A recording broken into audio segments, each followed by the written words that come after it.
Yes student, so ఇక్కడైతే 4 questions ఉన్నాయి. దీన్ని సాల్వ్ చేయడానికి చాలా తక్కువ టైమే పడుతుంది. కానీ కన్ఫ్యూజన్ ఏంటంటే ప్లస్ వస్తుందా మైనస్ వస్తుందా అన్నదే కన్ఫ్యూజన్ కదా. సో ఇక్కడ చూడండి, మీకైతే తెలుసు 90 కి 270 కి సైన్ కి కాస్ వస్తుంది, కాస్ కి సైన్ వస్తుంది అని తెలుసు కదా. సో ఇక్కడ కాస్ ఉన్నది కాబట్టి ఇక్కడైతే సైన్ అయితే రాసేస్తున్నాను, కాస్ కి సైన్ రాస్తున్నాను, కాస్ కి సైన్ అయితే రాసేస్తున్నాను, ఇక్కడ కూడా సైన్ రాసేస్తున్నాను. ఓకే, కన్ఫ్యూజన్ ఎక్కడంటే ప్లస్ ఇంకా మైనస్ దగ్గరనే కన్ఫ్యూజన్ కదా. సో ఆ కన్ఫ్యూజన్ పోవడానికి కోసము మీరు ట్రిక్ గుర్తు పెట్టుకోవాలి. కాస్ ది గ్రాఫ్ ఈ విధంగా వస్తున్నాను, ఇది గుర్తు పెట్టుకోండి. ఓకే, ఇది వచ్చేసి 0, ఇది వచ్చేసి 90, ఇది వచ్చేసి 180, ఇది వచ్చేసి 270, ఇది వచ్చేసి 360 పెట్టాలి. Okay right. సో ఆరిజిన్ పైన పోతే అన్ని వాల్యూస్ పాజిటివ్, కిందికి పోతే అన్ని values negative. Okay, cos 90 plus theta plus ఉన్నది కాబట్టి ఇట్ సైడ్ పోవాలి. ఓకే, ఆరిజిన్ కింద వచ్చింది కాబట్టి నెగిటివ్. కాస్ 90 మైనస్ టీటా వెనక్కి పోవాలి. ఓకే, ఆరిజిన్ పైన వచ్చింది కాబట్టి పాజిటివ్.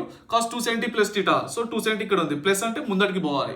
రైట్, సో ఆరిజిన్ పైన వచ్చింది కాబట్టి positive. Cos 270 minus theta, minus అంటే వెనక్కి పోవాలి. సో ఆరిజిన్ కింద వచ్చింది కాబట్టి నెగిటివ్. వీడియో నచ్చితే కనుక సబ్స్క్రైబ్ చేసుకోండి.